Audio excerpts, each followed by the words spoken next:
اب آپ ظاہر ہو کر وہاں نماز پڑھنے لگے اور اسی پر تلاوت قرآن کرنے لگے۔ بس پھر کیا تھا، مشرکین کے بچوں اور ان کی عورتوں کا مجمع لگنے لگا۔ سب حیرت اور تعجب کی نگاہوں سے انہیں دیکھتے۔ ابو بکر رضی اللہ عنہ بڑے ہی رونے والے تھے۔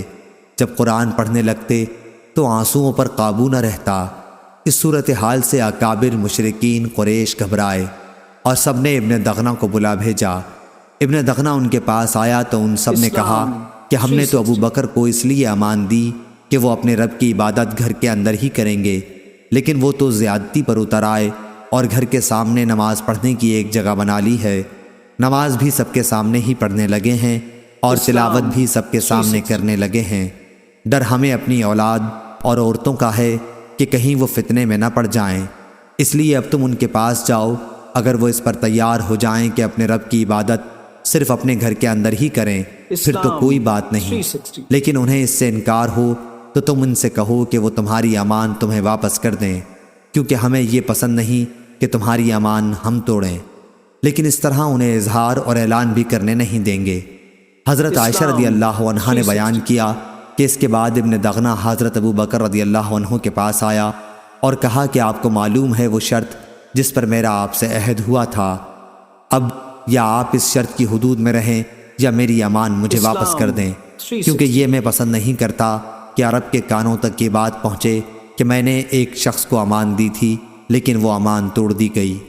حضرت ابو بکر رضی اللہ عنہ نے فرمایا، میں تمہاری امان تمہیں واپس کرتا ہوں، میں تو بس اپنے اللہ کی امان سے خوش ہوں۔ رسول کریم صلی اللہ علیہ وسلم ان دنوں مکہ ہی میں موجود تھے۔ آپ نے فرمایا کہ مجھے تمہاری ہجرت کا مقام دکھلایا گیا ہے۔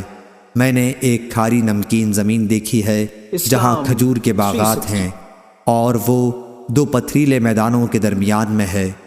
جب رسول اللہ صلی اللہ علیہ وسلم نے اس کا اظہار فرما دیا تو جن مسلمانوں نے ہجرت کرنی چاہی وہ پہلے ہی مدینہ ہجرت کر کے چلے گئے، بلکہ بعض وہ صحابہ رضی اللہ عنہم بھی جو ہجرت کر کے حبشہ چلے گئے تھے وہ بھی مدینہ آ گئے۔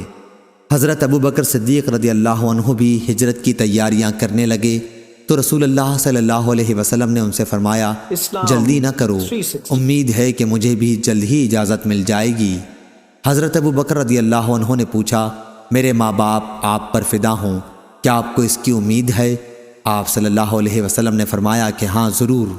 چنانچہ حضرت ابو بکر صدیق رضی اللہ عنہ رسول اللہ صلی اللہ علیہ وسلم کا انتظار کرنے لگے تاکہ آپ کے ساتھ ہجرت کریں۔